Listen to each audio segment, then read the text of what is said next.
Jacob died. Okay, and they take Jacob to be buried. And it says, when they came to Goren Ha'atad, which is beyond the Jordan, they held there a very great and solemn lamentation, and he observed a mourning period of 7 days for his father. That's the first time we've seen the 7, right?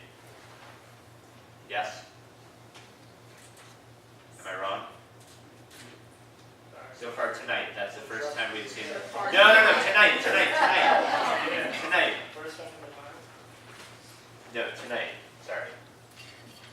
All right, so we'll remember 7. Then, when Aaron died, right? Moses' brother, Numbers, the whole community knew that Aaron had breathed his last. All the house of Israel bewailed Aaron 30 days. And now we have it. And then the next one is a little troubling. I gave it to you. This is not practiced anymore, but I thought. One of the hard things when we're reading biblical text, right, is sometimes we read things that are really troubling morally. But sometimes we have to ask ourselves, what was the alternative and what was the regular scenario for that time? Okay? So this is talking about when you do go into war and you take over your victorious, right? So it says, when you take the field against your enemies, and the Lord your God delivers them into your power, and you take some of them captive. And you see among the captives a beautiful woman, and you desire her and would take her to wife. You shall bring her into your house. She shall trim her hair, pare her nails, and discard her captive's garb. She shall spend a month's time in your house, lamenting her mother and father. After that, you may come to her and possess her, and she shall be your wife. Okay? So, yes, we probably don't like hearing that when you go in to this town, you can just take whatever women you want after you're done. Okay? But what to me is powerful here is, again, we have to assume that that was the way of the world at the time. Right? We know there are still places in the world today where that is the way of the world. But what we're saying is, if that's going to happen, right? It's the same thing as, this is a terrible comparison, but with kosher meat, right? All right, you're going to eat meat, but if you're going to eat meat, you're going to do it differently than everyone else does it. Okay? I said it was an awful comparison, so I apologize. But if you're going to take their women as wives after you kill all the men, you can do it. But what are you going to do? Spend 30 days. Have to give one a chance to Yeah. Yeah, it's not just that you're waiting 30 days, right? You're giving her a chance to mourn. Is it great? No, I know. But this was a long time ago. This was a long time ago. And you know, what we can learn from that, you look disgusted. No, I'm not disgusted. I was wondering if this is like the Orthodox practice of like shaving your head when you like go to live with your spouse comes from.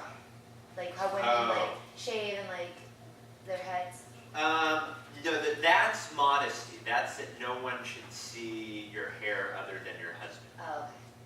So many different practices. Yeah, so the only reason they shave the head is so that the wig will fit over it. Okay. As far as that, yeah. Okay. So, that's really biblically, I mean, there are other references, but that's it. Okay? So from that, even though there are no commandments, there are no directions biblically, that's enough for Maimonides to say the Torah commands us to mourn when our relatives die.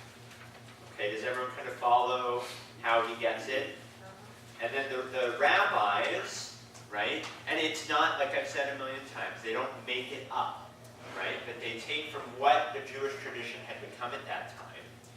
And some of these numbers that we saw and some of the things that we saw are going to become the mourning practice. So we're going to just read through this.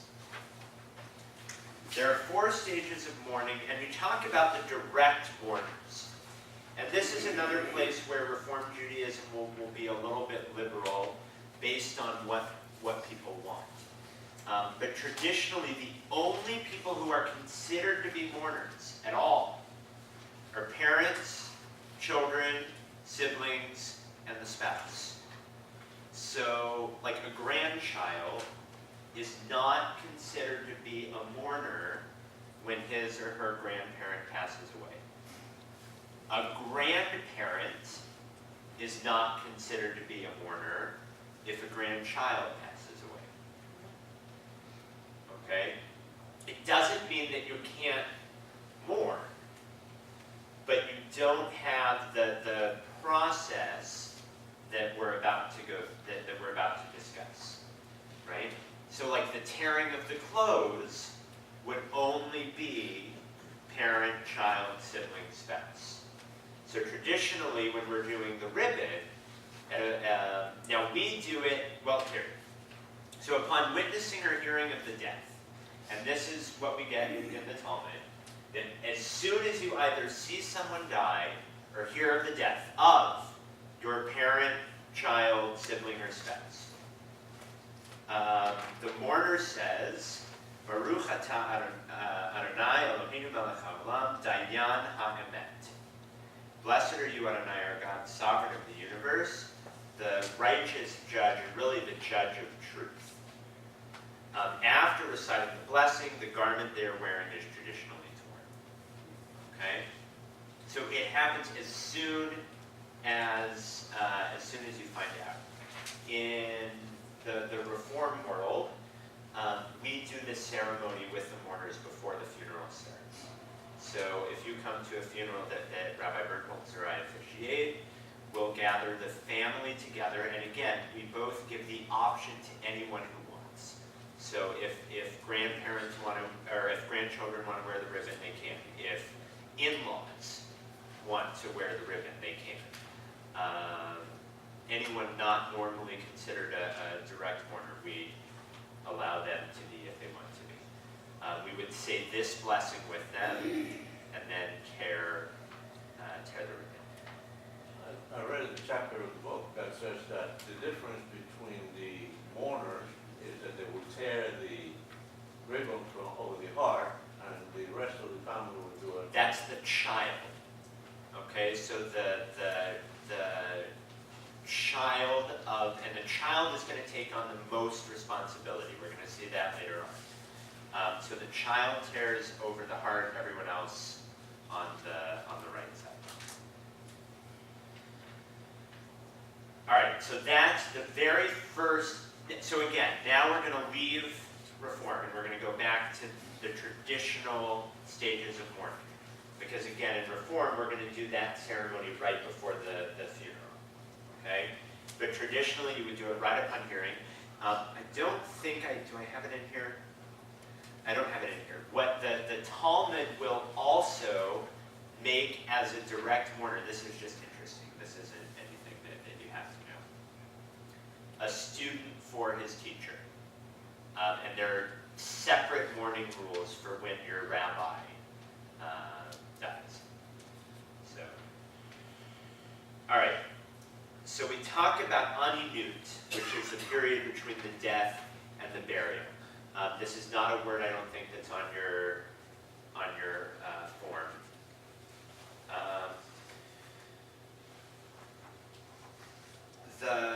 The person in between, and this is, I mean, for anyone who's dealt with loss, I think this is the hardest time.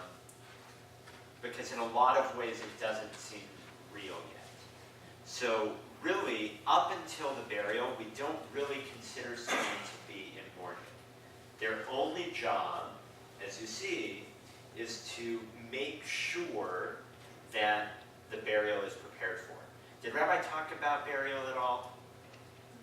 Traditionally, in Jewish tradition, the burial is supposed to take place as soon as possible.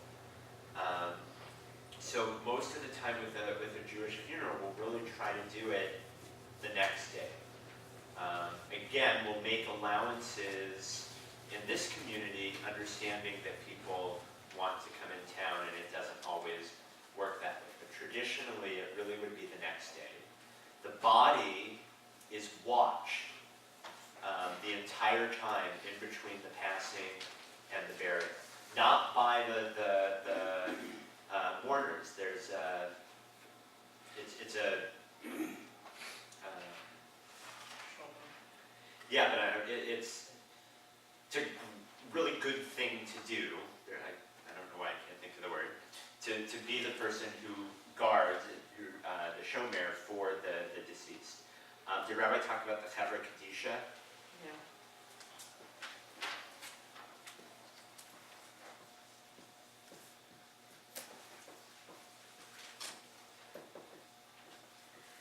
The Chevra Kadisha, it really means the Holy Society. Their job is to cleanse, to clean the body before burial. And this, we do have a Chevra Kadisha in Tampa. Of our members, probably not many choose to do this, because again, the mortuary will also clean the body through a different process. But this is, through really pouring water, cleaning under the nails, just as it would have been done in ancient times. I'm now off of mourning a little bit, but part of the process is making sure that all of this is done. Yeah. So now in reform, you don't have to go through that process, and can you be involved and have makeup on? So, and this is where the mourning, all of this, the difficulty is the balance between what are we doing for the deceased and what are we doing for ourselves, right? And I think that what I try to do is explain what the tradition is, why the tradition is, but in the end, it's not my decision. So, like my grandmother, when my grandfather passed away, she knew the tradition, but she was not going to see my grandfather in a plain wooden casket, right? She was not going to see my grandfather in a white robe. Everyone traditionally wears what's called a kittel, or a white robe, so that it's supposed to be that there's no class distinguishing, right, when we die. So plain casket, plain wooden casket, white robe, closed casket, right? But it's also because there just became dark. Yep. Nothing would go back. And for the decomposition, yeah.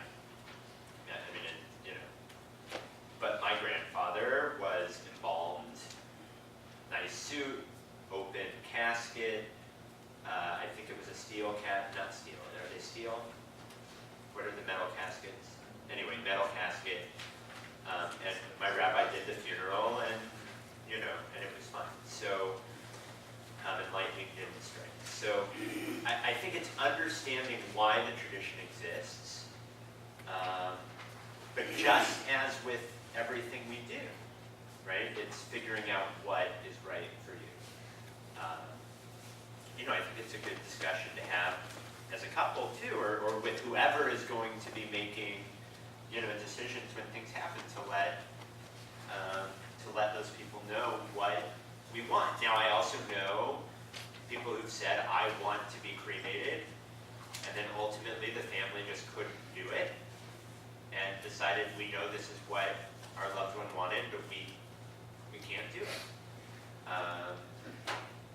So it's a balance of what are we doing for the deceased, what are we doing for